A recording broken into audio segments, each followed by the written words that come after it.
Justin Baldoni porte plainte contre le New York Times. Après nous avoir fait savoir qu'il allait porter plainte contre diverses parties prenantes du drama qui est en train de se dérouler bien au-delà de l'histoire de It Ends With Us, ça y est, Justin Baldoni et son équipe viennent de déposer leur première plainte au tribunal il y a quelques jours.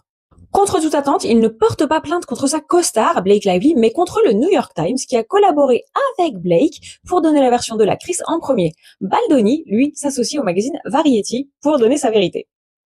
Attention, il y a toujours 3 versions dans chaque affaire. Celle de Blake, celle de Justin et la vérité. C'est la Antoinette du montage. Je viens de vous faire des captures d'écran de toutes les preuves et de tous les échanges de messages que j'avais lus hier soir, mais je ne les avais pas vraiment lus. Bref, je suis plus qu'en colère contre Blake Lively et je suis réellement Team Baldoni comme je l'étais au début. Voilà. Et c'est en intentant un procès contre le New York Times que Justin Baldoni espère clairement faire éclater ou faire sortir sa vérité. On entre directement dans le vif du sujet. Je vous ai mis la version très détaillée de cette affaire dans la newsletter. Vous retrouverez le lien dans ma bio comme d'habitude. Le 2 juin 2023, Blake Lively a entamé un échange de SMS avec Justin Baldoni dans lequel elle reprochait à son assistante de ne pas lui avoir fourni un lot de dernière page du script mis à jour et a demandé à les recevoir en signant son SMS par la lettre X, symbole qui est aux États-Unis universel pour le symbole du bisou, qu'il soit amical ou amoureux d'ailleurs. Est-ce que j'ai vraiment besoin de faire un petit rapprochement avec XOXO, Gossip Girl? Dans la folie, Blake a proposé à Justin de venir répéter leurs lignes ensemble à travers ce message. Je tire juste mon lait dans ma caravane si tu veux venir répéter nos répliques. Point. Baldoni a répondu, bien reçu, je mange avec l'équipe et je passe te voir. Point. Sauf que, c'est marrant, hein, c'est pas du tout comme ça que la Miss, elle nous l'avait présenté dans sa toute première plainte, qui n'était pas un procès à l'époque, mais qui en est devenu un depuis, je vous en parle juste après.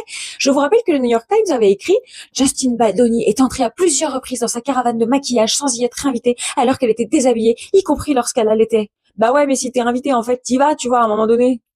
Et du coup, cette divergence dans l'histoire est l'une des nombreuses mises en évidence dans un procès cinglant de 250 millions de dollars intenté mardi après-midi par Justin Baldoni contre le New York Times devant la Cour supérieure de Los Angeles.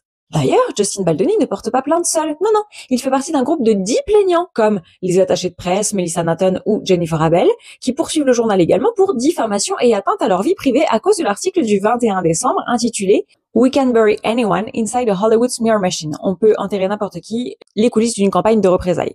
Ou les coulisses d'une campagne de lynchage. En gros, les parties reprochent au journal de s'être appuyées sur des communications trompeuses, modifiées, dépourvues de tout contexte nécessaire et délibérément découpées pour induire en erreur. C'est ce que je vous disais depuis le début de l'affaire. Je vous disais que les messages que nous avions sous les yeux pouvaient être interprétés de différentes façons et certains m'ont sauté à la gorge m'accusant de ne pas savoir lire. Bah si, je sais lire en fait, mais je m'y connais encore plus en manipulation, les gars. Un porte-parole du New York Times qui a été contacté a répondu « Nous prévoyons de nous défendre vigoureusement contre le procès ».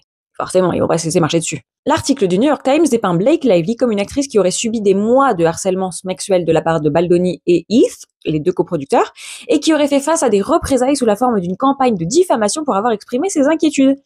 Sauf que, selon la plainte, c'est Blake Lively qui s'est lancé dans une campagne de diffamation stratégique et manipulatrice, fin de citation, et qui a utilisé des fausses, je cite, allégations de harcèlement sexuel pour affirmer un contrôle unilatéral sur tous les aspects de la production. Attention, c'est pas tout. Selon la plainte, le mari de Blake Lively, l'acteur Ryan Reynolds, aurait agressé Baldoni lors d'une réunion houleuse dans leur appartement de Tribeca à New York, l'accusant de grossophobie envers sa femme. Je vous rappelle juste que Justin Baldoni est connu pour avoir de gros problèmes de dos. D'ailleurs, il joue avec Jane de Virgin, qui est pas non plus un poids-plume, et il a toujours fait savoir ses problèmes de dos pour les scènes où il devait la porter. Et depuis des mois, bien avant des plaintes et bien avant le procès, il dit avoir posé une question maladroite sur le poids de l'actrice qui venait de devenir maman pour la 4e fois. Il voulait juste s'assurer que son dos ne lâcherait pas pendant les prises. Je cite, Baldoni souffre de problèmes de dos et de plusieurs hernies discales, a fait cette demande pour s'assurer qu'il pouvait effectuer l'exercice en toute sécurité sans se blesser. Malheureusement, l'entraîneur a transmis cette information à Blake Lively et en a ensuite informé son mari Ryan Reynolds. Dans la plainte, on peut également lire que Ryan Reynolds, vous savez, la coqueluche d'Hollywood, le tombeur de ces dames, il faisait également pression sur l'agence WME qui les représentait à l'époque tous les 3, l'agence qui vient juste de lâcher Baldoni justement. Ryan Reynolds faisait pression avant pour qu'elle laisse tomber les réalisateurs lors de l'avant-première de Deadpool et Wolverine, en juillet, bien avant que Baldoni ne fasse appel à des médias spécialistes en relations de crise. Reparlons un peu de l'importance du contexte, parce que vraiment j'y tiens. Quand nous avons lu le message, tu t'es vraiment surpassé avec cet article, de Baldoni à Melissa Nathan. Elle aurait répondu « C'est pour ça que tu m'as embauché, non? Je suis la meilleure. » Mais dans le contexte complet, il semble que Melissa Nathan et l'ancienne agent de Baldoni présentaient ensemble du fait qu'elle n'avait ni l'une ni l'autre quoi que ce soit à voir avec l'article et ce message qu'il prouve.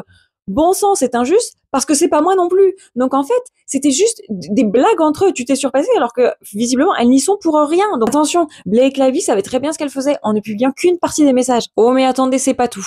On apprend également que la personne en charge de la coordination d'intimité sur le plateau a été embauchée bien avant que Blake ne réclame quoi que ce soit au studio Wayfarer. Donc ils étaient carrément dans les clous depuis le début. L'article du Times indique qu'avant le début du tournage, Blake s'était opposé aux scènes de sexe que Justin avait voulu ajouter car elle les considérait comme gratuites. En réponse, les studios Wayfarer ont immédiatement accepté de fournir un coordinateur d'intimité à temps plein. Alors voilà, là c'est la toute nouvelle version. Preuve à l'appui de ce qui s'est réellement passé avec un SMS de Blake Lively dans le dossier, qu'elle s'était bien gardée de divulguer, et dans ce SMS envoyé par Blake avant le tournage, elle indique qu'elle n'est pas pressée de rencontrer le coordinateur d'intimité du film pour une quelconque raison que ce soit. Elle écrit « Je me sens bien, je peux la rencontrer quand on commencera. Merci quand même. » Fin de citation. Donc elle savait qu'il y avait un coordinateur, donc faut pas mentir en fait, tu vois, parce qu'à un moment donné, quand tu mens, ça se sait. En gros, Justin Baldoni accuse le New York Times d'avoir publié avec l'aide de Blake Lively des échanges incomplets qui, pris hors contexte, mènent les internautes à une toute autre interprétation des faits. Justin Baldoni sous-entend que Blake n'a pas porté plainte contre lui, mais seulement déposé une plainte pour éviter que ses correspondances à elle soient également intégralement dévoilées, comme ce message où elle invite clairement Justin à venir répéter ses lignes avec elle, quelles que soient les circonstances ou quelle que soit son apparence, le fait qu'elle allaite, ou encore que les vidéos que Blake a regardées n'étaient pas pornographique, mais qu'il s'agissait bien de la vidéo de l'accouchement de la femme d'Heath. Alors ok, c'est étrange de montrer cette vidéo, mais je vous assure que parfois nos collègues n'ont pas les mêmes limites que nous. Et voilà, cette fois nous y sommes, il y a procès, tout le monde va être appelé à la barre des témoins et devoir témoigner sous serment. Les preuves seront dévoilées dans leur intégralité et avec le contexte, et on va enfin savoir ce qui s'est réellement passé sur ce plateau.